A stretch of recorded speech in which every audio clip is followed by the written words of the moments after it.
Et vous, monsieur, dites-nous quelque chose. Je suis très émotionné de voir toute cette belle armée qui nous fait réellement notre joie à tous. Et je crie vive la France et vive les Alliés.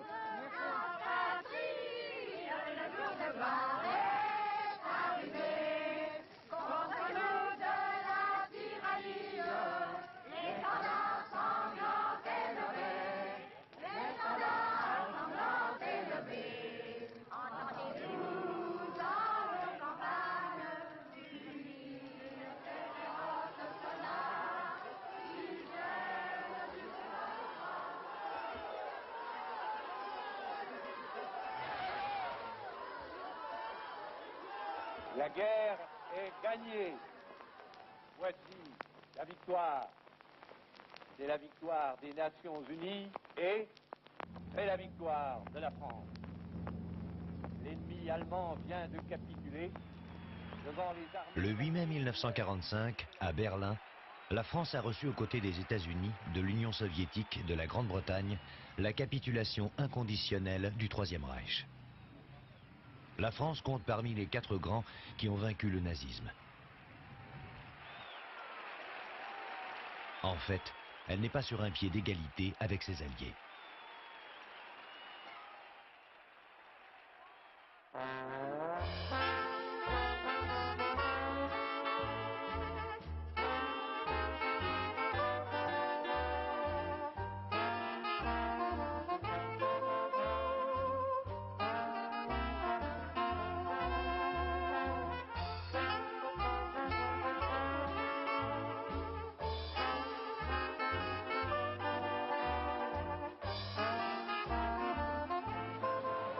Comment oublier l'effondrement de la France en 1940? Comment oublier que de 1940 à 1944, sous l'autorité du maréchal Pétain, le chef de l'État français, le gouvernement de Vichy a collaboré avec le Reich? L'appel du général de Gaulle, le 18 juin 1940, l'existence dès cette date de la France libre, le courage et l'héroïsme des résistants, la présence des soldats français sur les différents champs de bataille ne peuvent changer la réalité. La France n'a pris qu'une part modeste dans la victoire.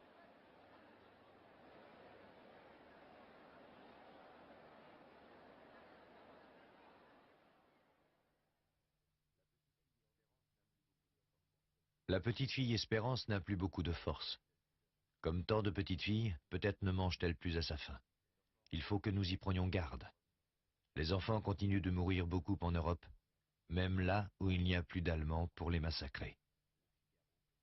François Mauriac, Le Figaro, 23 mars 1945. La France est en ruine.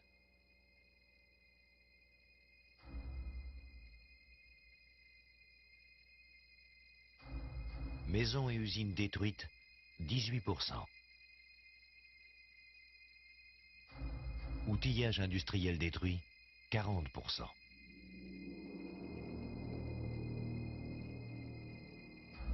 Locomotives et wagons détruits, 65%.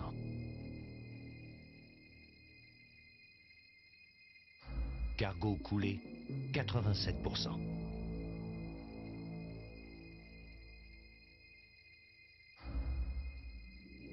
Il y a plus d'1 million de familles sans logis.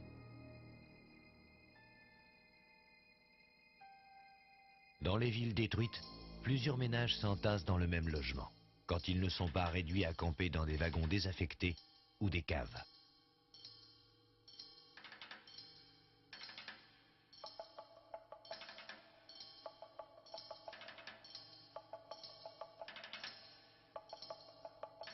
Aujourd'hui, il paraît inconcevable d'aller chercher de l'eau à la fontaine. C'était un geste courant de la vie quotidienne en 1945.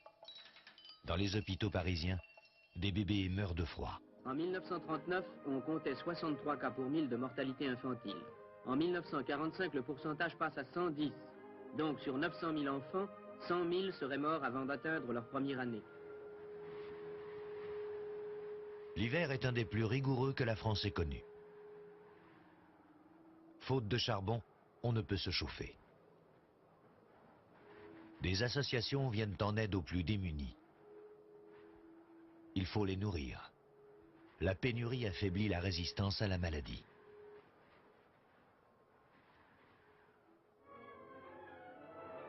le nombre des diphtériques a doublé depuis 1941. Celui des cas typhoïdes a triplé de 38 à 43.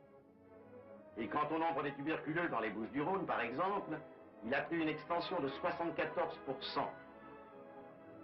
Toutes les maladies sont en progression dans les villes. Le manque de nourriture, le manque de charbon, le manque de médicaments sont les moteurs de ce drame muet qu'il faut conjurer. Et pour le conjurer, il faut pouvoir manger. Il va falloir procéder à une vaste révision de la santé française. Organiser un contrôle médical de tous les Français, comme à Montreuil, où tous les habitants ont été conviés à se faire examiner.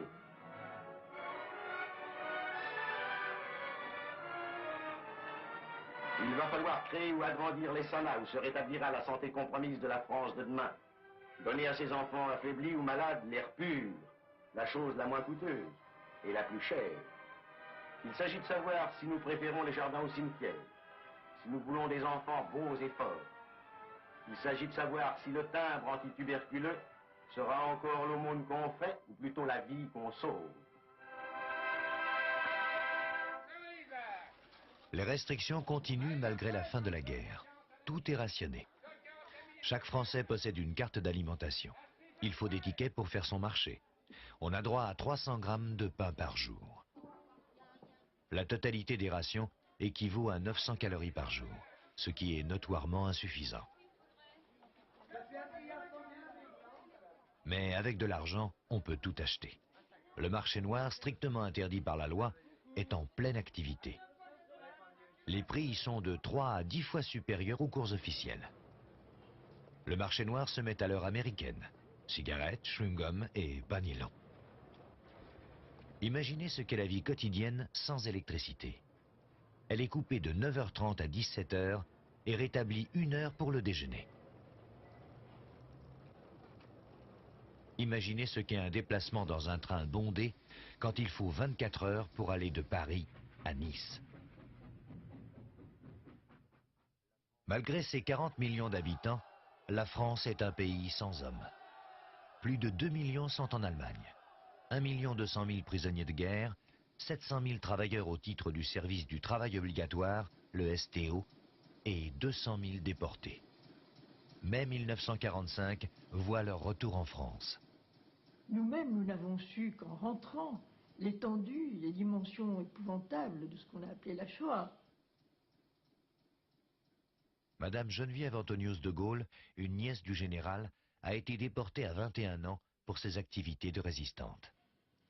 Il y a des retours des déportés parce que les retours ont été extrêmement divers. Il y a une grande inégalité. D'abord, certains d'entre nous, la plupart, ont retrouvé une maison dévastée, une famille qui avait elle aussi disparu, mari fusillé, fils ou fille mort aussi en déportation. Et d'autres, c'est mon cas, qui étaient plus jeunes souvent, ont recommencé une nouvelle vie. Et enfin, je me suis mariée. Et j'ai eu mon premier enfant. Et je pense que pour celles qui, comme moi, ont eu cette immense joie, c'était la réconciliation avec la vie. C'était pas si facile, vous savez, même quand on est très jeune, même quand on n'a pas eu les grandes épreuves du retour, c'était pas si facile de retrouver la vie. Tant de choses nous habitaient, tant de souvenirs, une expérience tellement terrible, tellement incommunicable. Mais nous voulions vivre. Et cet enfant tout neuf, comme ça, dans mes bras, c'était la vie qui recommençait. Et cependant, je dois le dire, en regardant ce nouveau-né, je ne pouvais pas m'empêcher de penser au nouveau-né qu'on avait assassiné dans les camps. Et je pense que nous ne quitterons ces dernières choses qu'avec notre propre vie. Le général de Gaulle préside depuis 1944 le gouvernement provisoire de la République française. Gouvernement formé pour l'essentiel par d'anciens résistants représentant toutes les tendances politiques, y compris même les radicaux et les modérés.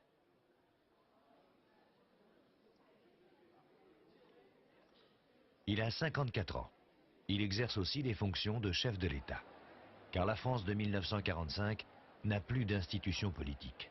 La Troisième République ayant disparu en 1940, quand elle a confié le destin de la France au maréchal Pétain. De Gaulle est le symbole vivant de la liberté retrouvée.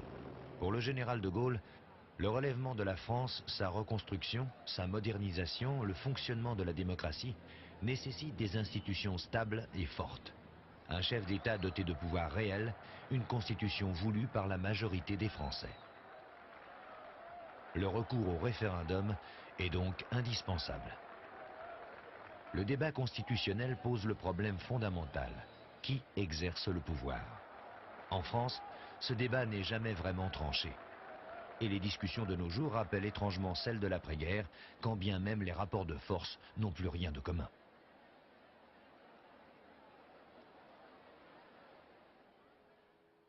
Une image peut mentir. Les images que l'on montre toujours de 1945 mentent par omission, en occultant le drame qui, le 8 mai 1945, se produit dans un département français d'Algérie. À Sétif, une manifestation nationaliste se termine par des massacres d'Européens. La répression est impitoyable. Abdelkader Rahmani est un des rares officiers musulmans de l'armée française. La plupart des jeunes Algériens étaient dans l'armée sous l'uniforme, ils n'étaient pas encore démobilisés, puisque nous-mêmes, nous étions 4 garçons mobilisés, nous étions dans l'armée française. Les gendarmes se sont présentés à la maison, au domicile, ont demandé à notre père de nous livrer. Le père a dit, mais enfin mes enfants sont sous l'uniforme, ils sont dans l'armée française, ils ne sont pas là. Les gendarmes n'ont pas voulu le croire, ils ont fouillé partout, ouvert les armoires, regardé sous le lit, sont descendus dans la cave, en disant à notre père, nous voulons absolument avoir vos enfants. Le père a dit, ben, voici leur adresse, adressez-vous dans leur régiment. Et c'est ainsi que nous avons pu échapper à la mort. Je ne serai pas là aujourd'hui. J'aurais été projeté d'un avion sur les rochers de Tapaucas. Les événements de Sétif du 8 mai 1945 constituent les prémices d'une des plus grandes fractures de notre histoire contemporaine, la guerre d'Algérie.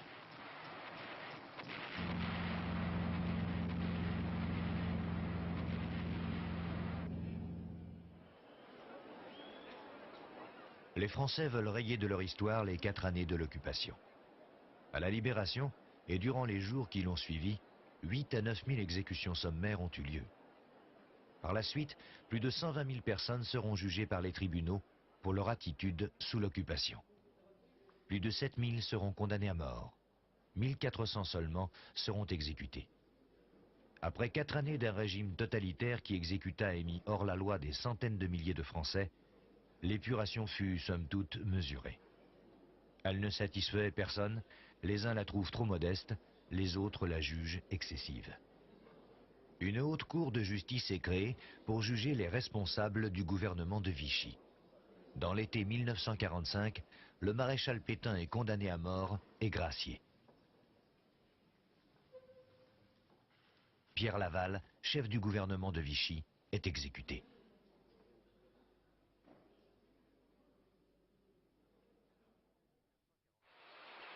La France de 1945 est un pays ruiné. Elle dispose cependant de richesses énormes. Avec son agriculture, ses mines de charbon et ses hauts fourneaux, elle a encore tout pour être une des premières puissances industrielles et agricoles du monde. Mais dans tous les domaines, la production s'est effondrée. Elle est loin d'atteindre les chiffres de l'avant-guerre. La destruction des voies ferrées rend le ravitaillement difficile. Les Américains, comme ils le font avec tous les autres pays d'Europe occidentale, viennent en aide aux Français. Le Canada et les États-Unis commencent à charger à destination de nos ports le blé qu'ils nous livreront mensuellement à raison de 140 000 tonnes pour la métropole et 200 000 tonnes pour l'Afrique du Nord. Et par la grâce des Liberty Ships, promus ravitailleurs pacifiques, du coton, de la laine, des matières premières arriveront avec 200 000 tonnes de matières grasses, huile, beurre ou lard. Tout cela va converger vers les marchés réguliers. On reverra les pommes frites et le beefsteak. Et c'est même sûr qu'il y aura du beurre avec. Sans compter que pour l'amour, on en a déjà tous les jours. Et hop, on s'en sortira, on s'en tirera, comme toujours en France. Ça vient tout doucement, mais ça vient sûrement. Nous pouvons convoquer l'espérance. Et hop, on s'en sortira. Deux forces politiques dominent le pays, le général de Gaulle et le Parti communiste. Avec près d'1 million d'adhérents, le parti a la haute main sur la classe ouvrière grâce à la CGT. Il exerce une sorte de dictature morale. Ses sympathisants sont nombreux dans toutes les professions. Au Comité national des écrivains, on retrouve des non-communistes tels François Mauriac avec les gloires du parti, Elsa Triolet et Louis Aragon. Son journal L'Humanité est le premier quotidien national du matin. Il tire à 370 000 exemplaires. Pendant que la fête centrale se déroule ainsi sur la Clairière, Maurice Thorez, secrétaire général du parti, accompagné de Georges Cognot, rédacteur en chef de l'Humanité, pénètre sur les lieux de la fête. L'harmonie des mineurs d'Hénin-Guettard salue leur arrivée aux accents de la Marseillaise. Fort du rôle essentiel joué par l'Union soviétique dans l'écrasement de l'Allemagne hitlérienne et du courage de ses militants sous l'occupation, le Parti communiste veut s'attribuer le monopole du patriotisme. Il espère arriver rapidement au pouvoir par les voies pacifiques et démocratiques, pratique la politique de la main tendue à l'égard des républicains populaires et surtout des socialistes, en dépit de leurs divergences fondamentales sur le fonctionnement de l'État. La reconstruction est son cheval de bataille. Le relèvement de la France, qui exigera de nous tous un effort tenace et prolongé. Ce n'est pas la tâche d'un seul parti, non plus que de quelques hommes d'État. C'est la tâche des millions de Françaises et de Françaises. C'est la tâche de la nation tout entière. Maurice Thorez est secrétaire général du Parti communiste. Condamné pour désertion en 1939, il a vécu la guerre à Moscou. En novembre 1944, il est gracié par le général de Gaulle. En janvier 1945, il l'accueille à Ivry, bastion communiste. Vous voilà revenu dans votre fief? Mais ce n'est pas mon fief, dit Maurice Thorez. Vous en voulez plus? Maurice Thorez ne répond pas.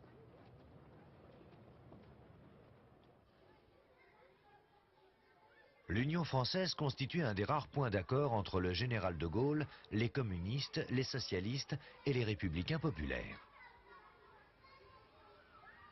Tous veulent conserver à la France, sous une forme nouvelle, son empire colonial, le second au monde. Voilà les possessions de la France outre-mer. Elles sont coloriées en rouge. AOF, AEF, Algérie. Nous possédons ainsi 4 millions de kilomètres carrés, plus de 7 fois la superficie de la métropole. Guadeloupe, Sénégal, Martinique, Cochinchine, Cambodge.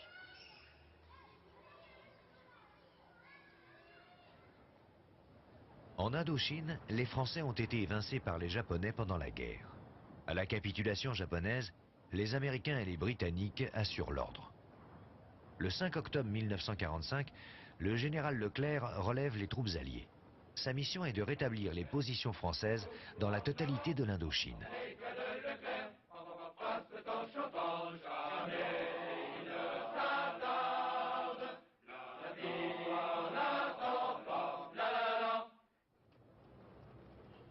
Le 21 octobre 1945, les Français sont appelés à se prononcer par référendum sur les nouvelles institutions et à élire leurs représentants à l'Assemblée. Contrairement au général de Gaulle, partisan d'un exécutif fort, les communistes veulent que l'Assemblée nationale ait tous les pouvoirs. Deux questions sont posées aux électeurs. Première question, voulez-vous que l'Assemblée élue ce jour soit une Assemblée constituante? Répondre oui à cette question signifie le rejet définitif de la Troisième République. Deuxième question, approuvez-vous l'organisation provisoire des pouvoirs publics indiquée dans le projet qui vous est soumis? Ce texte, qui correspond à la volonté du général de Gaulle, limite les attributions de l'Assemblée. Répondre oui à cette question implique une approbation des conceptions du général de Gaulle.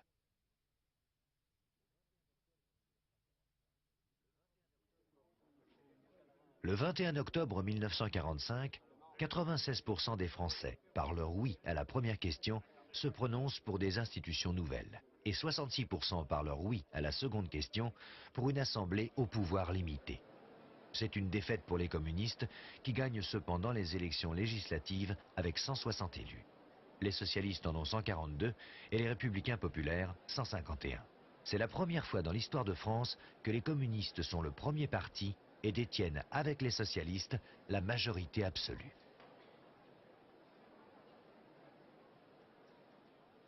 Ayant obtenu le droit de vote à la Libération, les femmes votent pour la seconde fois dans l'histoire de France. Quelles sont vos professions? Nous travaillons dans un restaurant, je suis serveuse et moi caissière. Est-ce que vous êtes partisan du vote des femmes? Je suis très partisane du vote des femmes, oui. Et vous, madame? Et moi, je suis contre. La femme doit tenir son rang au point de vue social en France. D'ailleurs, dans tous les pays étrangers, les femmes votent et en France, justement, nous sommes très en retard là-dessus. Naturellement, les femmes doivent voter, les hommes votent bien. Cette enseigne ne sera plus seulement un point de ralliement masculin. Nos belles amies, à qui on avait donné récemment la carte d'électeur, ont eu droit aussi à la carte de tabac, mais à une carte de format réduit, réduit à une décade mensuelle.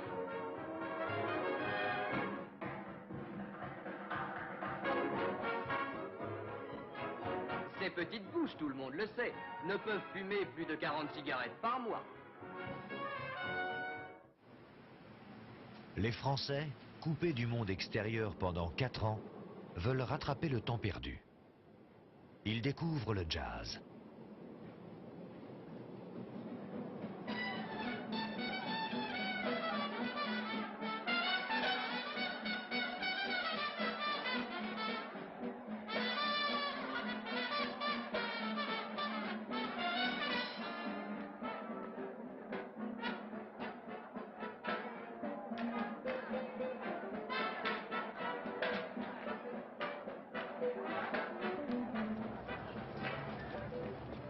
Le besoin de s'exprimer et de s'informer est tel que jamais la France n'a compté un si grand nombre de publications, quotidiennes, hebdomadaires ou mensuelles.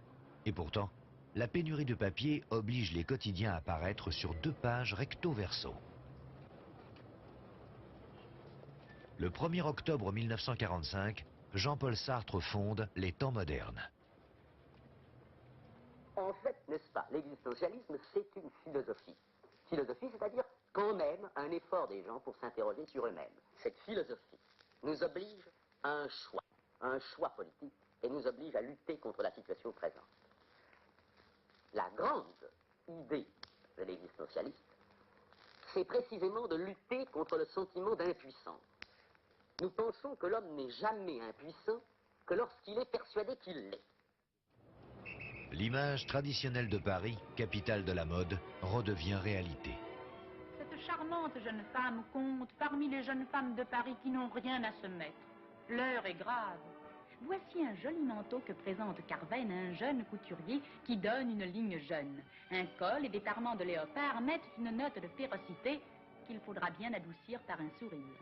Heureux qui fera tomber les ceintures de cet angélique enfant, disait le poète. Une ceinture, tantôt cachée, tantôt visible, comme un amour.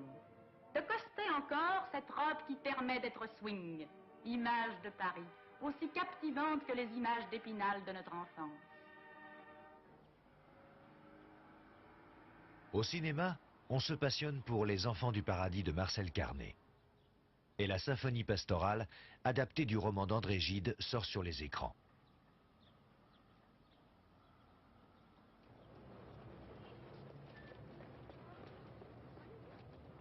À la radio, on découvre de nouveaux talents. C'est une grande vedette d'aujourd'hui, une très grande vedette de demain de la chanson. Une grande vedette qui monte. C'est Yves Montand. Les actualités cinématographiques, le film. Dans mon usine de Buteau, on peut dire que j'ai le fin boulot. Et ça fait bien 365 jours de long que je vise toujours le même sacré petit boulon. Mais cela ne m'empêche pas de chanter. À tous les stands, je suis salué. Des patrons et des habitués. Garçons et filles, c'est ma famille. Partout ailleurs, je ne suis rien à Luna Park, je suis quelqu'un, vive Luna Park, et vive la joie.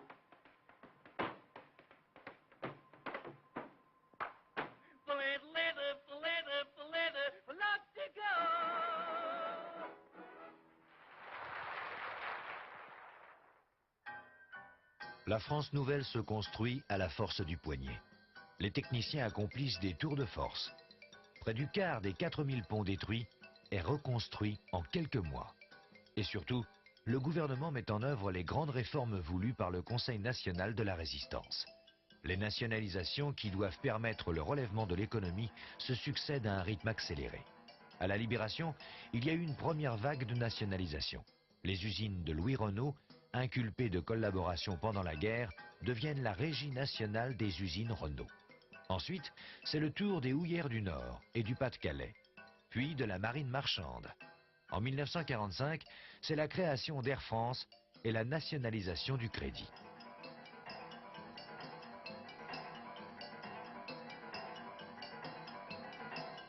En 1946, celle de l'électricité, du gaz et des assurances. La reconstruction est dirigée par un commissariat au plan, institution unique en Europe.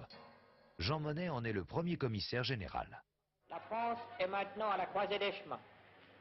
Si elle s'engage délibérément dans la voie de la modernisation, elle peut augmenter très rapidement sa capacité de production et sa productivité.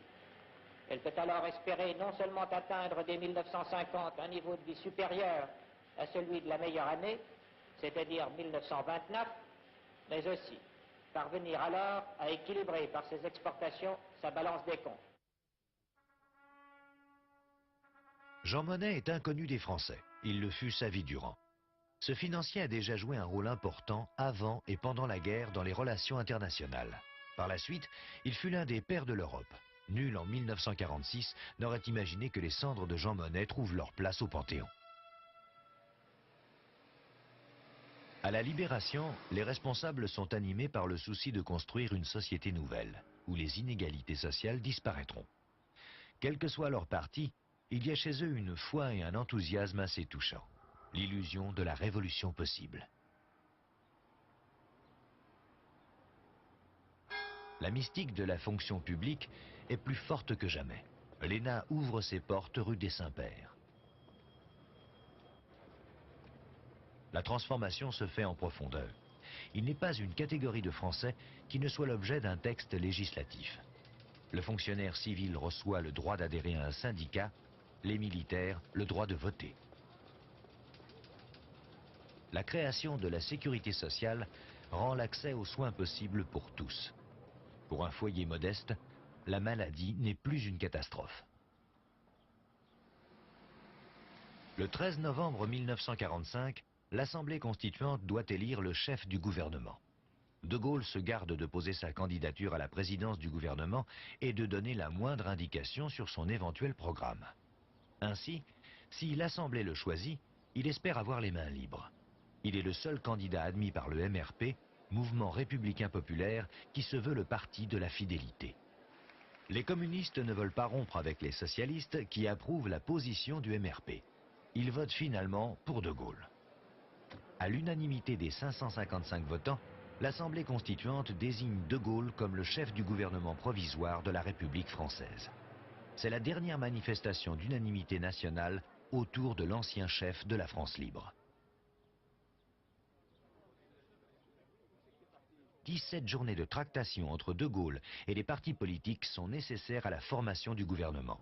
De Gaulle menace de démissionner.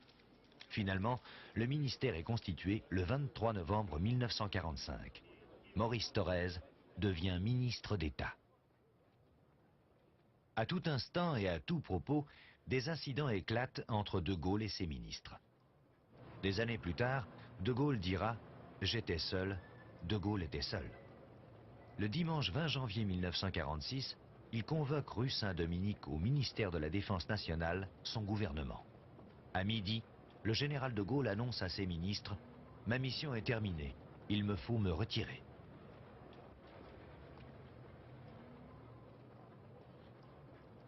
Dans cette crise politique, je voudrais connaître à peu près votre impression. je suis un peu écœuré de voir le désaccord qu'il y a entre tous les partis, et entre le général de Gaulle, Thorez aussi, bien tous les partis, le Parti communiste comme le Parti socialiste et l'RMRP. Le général de Gaulle nourrissait l'illusion que les partis seraient incapables de gouverner sans lui et qu'il serait vite rappelé aux affaires. Le 23 janvier 1946, les communistes, les socialistes et les républicains populaires décident de former ensemble un gouvernement et signent la charte du tripartisme. Ce n'est pas une alliance dépourvue d'arrière-pensée. Socialistes et républicains populaires redoutent la prise de pouvoir par les communistes. L'Assemblée constituante élit le socialiste Félix Gouin, chef du gouvernement provisoire de la République. Cet avocat de 62 ans, député depuis 1924, a présidé à Alger l'Assemblée consultative.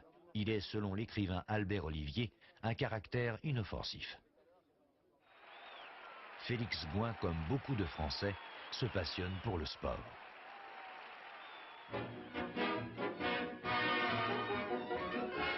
Équipes prennent le départ pour les 6 jours de Paris. Épreuve populaire classique, la ronde infernale des 6 jours et des 6 nuits est une des attractions parisiennes les plus appréciées d'un public fanatique. 36 coureurs français et étrangers sont partis pour 144 heures d'effort. Au petit jour, on observe une trêve et les coureurs semblent remplir une formalité. Chardon sert aujourd'hui de facteur. La course d'endurance est aussi dans les tribunes et l'on a vite su renouer avec les vieilles traditions. Les sprints succèdent aux sprints et le public enthousiaste assiste à de magnifiques empoignades.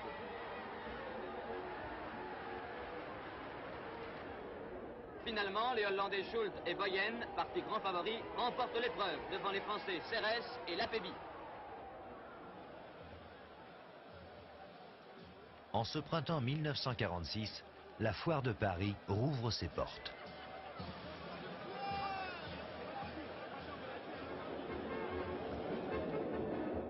Dans les stands d'équipements ménagers, les constructeurs français montrent comment, dans un intérieur moderne, les appareils électriques viennent pallier heureusement au manque de personnel domestique. Le capital santé est d'importance et l'hygiène est à l'ordre du jour. Soins corporels, propreté des habitations, entretien des locaux, la technique moderne met à la disposition de la ménagère 1946 les moyens scientifiques et rationnels de faciliter sa tâche et de réduire sa dépense. On teste de nouvelles boissons à la mode. Le plaisir de boire avec une paille. Les traditions reprennent, on fête la mi-carême.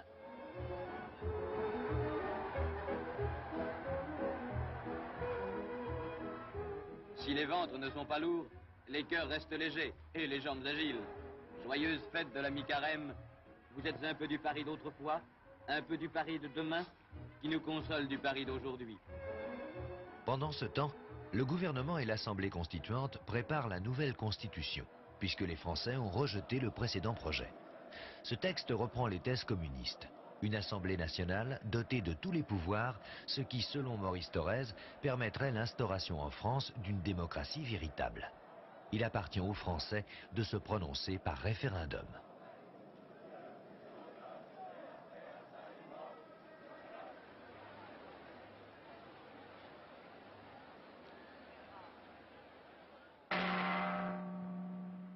Les communistes votent oui pour la nouvelle constitution. Voter oui, c'est voter pour en finir avec le provisoire. La France doit sortir du provisoire. Il lui faut des institutions démocratiques définitives. Il lui faut un gouvernement stable, s'appuyant sur la volonté populaire. Pour cela, Françaises et Françaises voteront oui le 5 mai prochain. La France lui dira non, parce qu'elle sait qu'à tout prendre, mieux vaudrait quelques semaines de plus d'une liberté provisoire plutôt que des années ou des siècles de tyrannie. De Gaulle et le peuple de France n'ont pas libéré la République et la patrie pour les voir sombrer dans une nouvelle dictature. Le 5 mai 1946, avec une très forte participation, 80%, 53% des électeurs votent contre le projet de constitution qui donne tous les pouvoirs à l'Assemblée nationale. Pour la seconde fois depuis la libération, les communistes subissent une défaite. Le rejet du projet constitutionnel rend nécessaire l'élection d'une nouvelle assemblée constituante chargée d'élaborer une autre constitution et de la soumettre aux Français.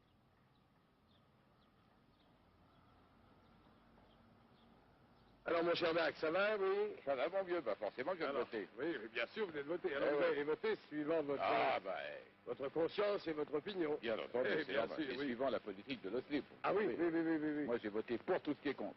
Ah ben tiens, c'est curieux, moi j'ai voté contre tout ce qui est pour. Eh ben, bravo. Ce qui est difficile, c'est de choisir une liste parmi toutes celles qui nous sont offertes. Je viens de voir une brave dame, sur les listes qui étaient posées sur la table, elle faisait Amstram, Gram, piqué, collégramme, bourré, ratatam, Amstram, Gram, donnez-moi celle-là. C'est peut-être une solution après tout. Le 2 juin 1946, les électeurs confirment les résultats du référendum. Communistes et socialistes perdent la majorité absolue. Les Républicains populaires deviennent le premier parti de France. Leur fondateur, Georges Bidault, est élu chef du gouvernement provisoire. Il remplace Félix Gouin.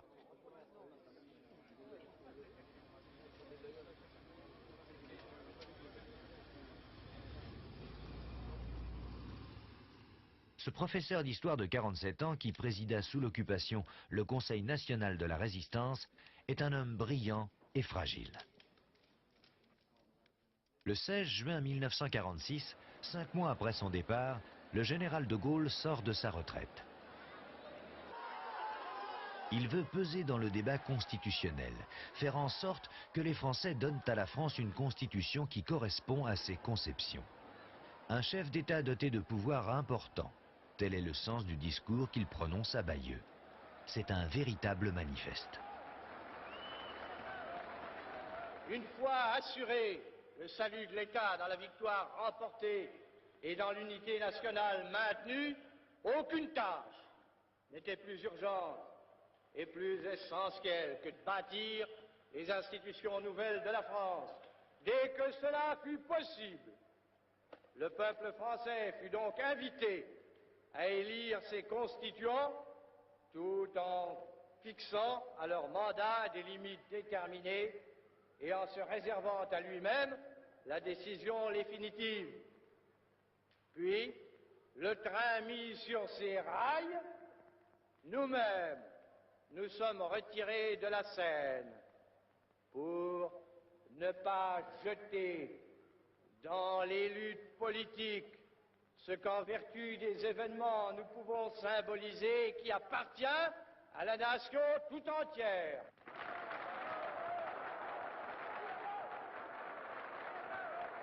Toute notre histoire, réfléchissez-y bien, c'est l'alternance des immenses douleurs d'un peuple dispersé et des grandeurs fécondes d'une nation groupée, libre, sous l'égide d'un État fort.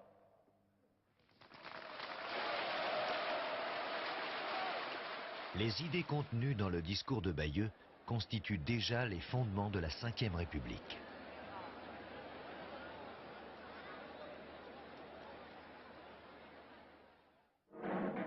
Comme c'est bon, les vacances, et comme il faut les aimer pour vouloir partir.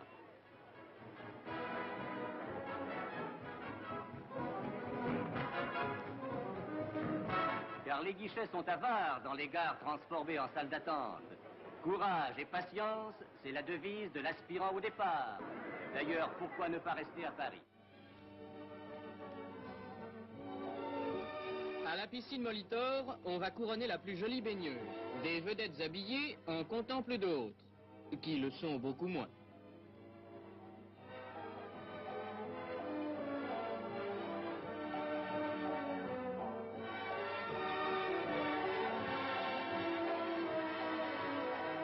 Madeleine Sologne admire, un mannequin se fait admirer, et les spectateurs attentifs contemplent ce maillot bikini. Pourquoi bikini?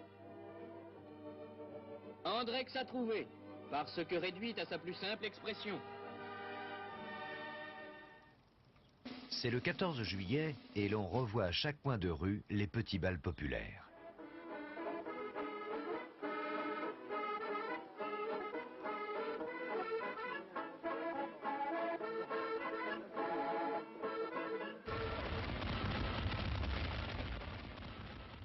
Michel choisira cependant la robe Don Juan, brodée d'or, qui l'a fait ressembler comme une sœur à cette Donia Elvire, qui fut peut-être le seul amour de Don Juan. Michel Morgan est venu choisir chez Germaine Lecomte ses robes du soir pour les États-Unis, vers lesquelles elle voguera bientôt. Minute assez solennelle que celle où une femme jeune, jolie et célèbre va choisir pour les montrer au monde les robes venues de France qui vont à sa beauté.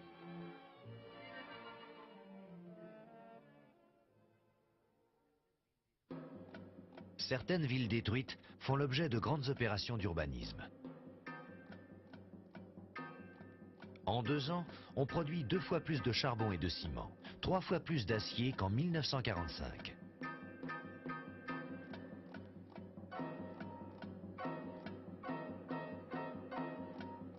Le trafic ferroviaire est supérieur à l'avant-guerre. Son rétablissement facilite le ravitaillement. La France continue à bénéficier d'une aide considérable des États-Unis.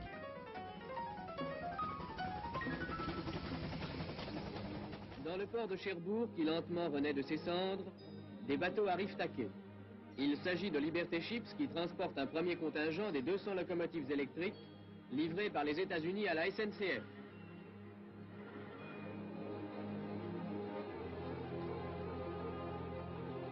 Ces machines, que des grues géantes déchargent comme en se jouant, représentent le dernier cri de la technique américaine et peuvent remorquer les plus lourdes charges à la vitesse horaire de 140 km.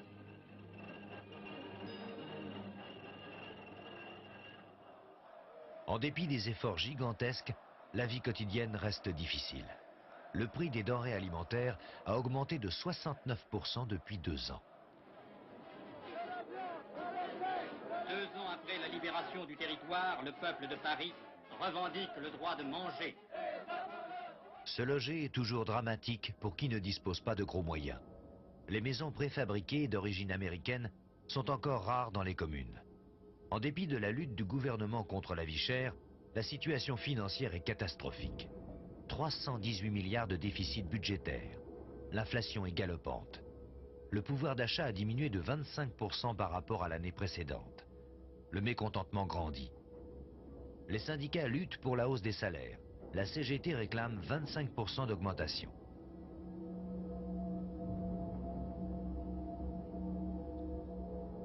Les difficultés sociales sont aggravées par un climat politique épouvantable. Les scandales se succèdent. On explique la pénurie des denrées et la hausse des prix par les trafics de certains qui détournent et vendent au marché noir les denrées rationnées. Le scandale des vins est le premier grand scandale de l'après-guerre. Yves Farge, très proche des communistes, est ministre du ravitaillement. Il n'y a pas plusieurs scandales. Il n'y a qu'un scandale, celui de l'impunité dont ont bénéficié les bandes de pillards que nous pourchassons. Je voudrais que vous vous persuadiez que ni les chantages, ni les menaces, ni les pressions ne me feront céder. C'est la santé de la France qui est en jeu, nous irons jusqu'au bout. On ne saura jamais quelle est la réalité de ce scandale, puisque, faute de comptabilité précise, on ignore la quantité d'hectolitres de vin qui aurait disparu. Mais ce scandale est aussi pour les communistes l'occasion de se déchaîner contre leurs alliés socialistes qu'ils rendent responsables de cette affaire. Pour la 3e fois en 1 an, le 13 octobre 1946, un nouveau projet constitutionnel est soumis aux Français. Il est très éloigné des rêves communistes et des conceptions du général de Gaulle. C'est une constitution de compromis. L'Assemblée nationale garde des pouvoirs considérables, mais elle n'est plus toute puissante. Une seconde chambre, le Conseil de la République, est instituée. Le président de la République a peu de pouvoir, plus cependant que sous la Troisième République. Dans une indifférence presque générale, la France adopte la Constitution. 36% de oui, 31% de non, 33% d'abstention. La 4e République est née dans un manque total d'enthousiasme. Voici venir les élections législatives. Citoyennes et citoyens vont accorder leur vote à la formation politique qu'ils jugeront la meilleure. Affiches, mais aussi discussions. En voici une à laquelle prennent part des journalistes politiques dans la tribune de Paris de la radiodiffusion française. Puisque nous en sommes arrivés à la conclusion, nous allons vous demander, messieurs, de nous résumer vos positions respectives. Louis-Gabriel Robinet, c'est-à-dire Le Figaro. Cher ami, je souhaite ardemment, à la veille des élections, que tous les antimarxistes s'unissent et mettent fin à leur querelle que je considère comme déplorable. Vous faites bien rire, mon vieux. Il y a Moi, pas de je quoi souhaite de rire. tout mon cœur que les marxistes s'unissent pour votre point de vue. infliger à la réaction une défaite sans appel. C'est votre point de vue, vous Mais avez raison. parfaitement, et je le partage. C'est Jean Guignebert, par conséquent franc-tireur. Henri Bénazet. Vous voulez mon sentiment? Une masse d'abstentionnistes désertera encore le scrutin. Le pays se désintéresse du régime, c'est un fait. Je crois que les mois à venir vont sonner le glas de la 4e République. Jean Tedjen, de l'Aube. Le mouvement républicain populaire souhaite évidemment que le 10 novembre, le peuple français lui fasse largement confiance, et en tout cas qu'il envoie à l'Assemblée nationale une majorité républicaine. Enfin, Georges Altschuler, de Combat. Eh bien, pour ma part, je ne suis pas du tout d'accord avec Bénazet. Je suis persuadé que dans quelques semaines ne sonnera pas le glas de la 4e République, et je souhaite de tout cœur que les électeurs, le comprenant, votent en masse aux prochaines élections. Mais, Altschuler, on peut prévoir la chute de la 4e République tout en la déplorant. Ainsi faisait Cassandre en prédisant la chute de l'Empire troyen, n'a-t-elle pas été clairvoyante? Le 10 novembre 1946, les Français élisent leurs représentants à l'Assemblée nationale. Les communistes gagnent près de 300 000 voix. Les républicains populaires se maintiennent.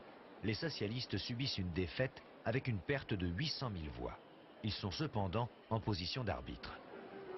C'est cette semaine, évidemment, qu'on aura un nouveau gouvernement.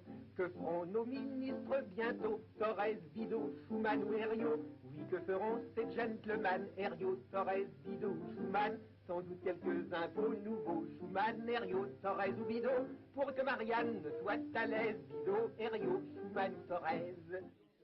L'Assemblée nationale confie pour 2 mois, jusqu'à l'élection du président de la République, la présidence du dernier gouvernement provisoire à Léon Blum. Ce théoricien du socialisme à l'échelle humaine, ce vieil homme de 67 ans d'une rare culture, a été chef du gouvernement du Front populaire en 1936. Léon Blum a été déporté en Allemagne. Il est usé par les épreuves, conscient de son âge et de sa fatigue. Notre existence ministérielle sera courte. Nous ferons tout ce qui dépendra de nous pour qu'elle soit féconde. Le drame de Léon Blum est de présider le gouvernement qui achève d'engager la France dans ce conflit sans issue qu'est la guerre d'Indochine. En septembre 1945, Ho Chi Minh, le leader charismatique du Viet Minh, le Front de l'indépendance, un marxiste de toujours, a proclamé l'indépendance du Vietnam. La France négocie avec lui. Le 24 mars, en baie d'Along, Ho Chi Minh rencontre l'amiral d'Argentlieu, haut commissaire en Indochine. Nous voulons que la collaboration entre nos deux peuples soit libre, loyale et fraternelle. Nous voulons des collaborateurs, des amis, des conseillers, mais non des maîtres qui nous exploitent et nous oppriment comme avant. Je suis sûr que nous y arriverons. Mais les conflits se multiplient entre les autorités françaises et les troupes du Viet Minh. L'armée française redoute que le Viet Minh s'empare du port de Haiphong. Le 23 novembre 1946, Haiphong est bombardé. La rupture est définitive. Ho Chi Minh exhorte le peuple du Vietnam à chasser les Français par tous les moyens. À l'unanimité, le gouvernement que préside Léon Blum ne juge pas possible de tolérer une pareille attitude. Toute la politique de la 4e République dans l'Union française est dès lors définie. Pas de négociation avec les nationalistes avant le rétablissement de l'ordre et de l'autorité française. Le conflit devait durer 8 années.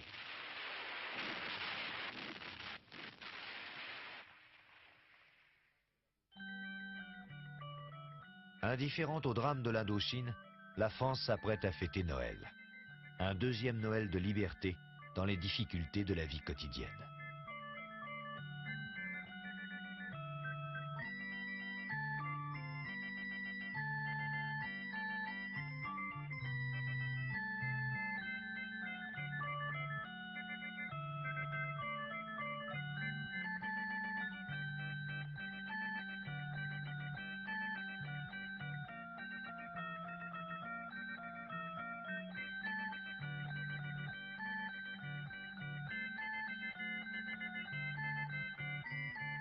Aux petits orphelins de Paris, l'ambassadeur des États-Unis, Jefferson Caffrey, remet des cadeaux. Et maintenant, tu vas crier bien fort dans le micro, « Vive l'Amérique !» Vive l'Amérique! 1, 2, 3!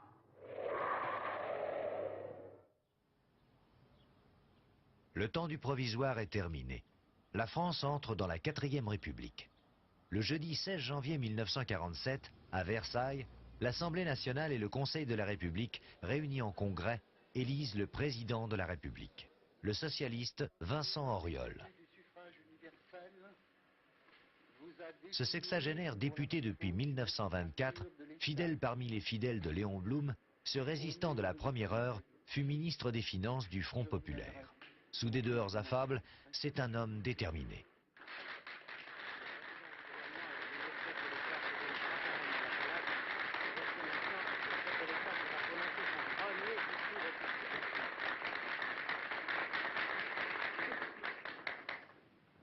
Monsieur le Président du Parlement,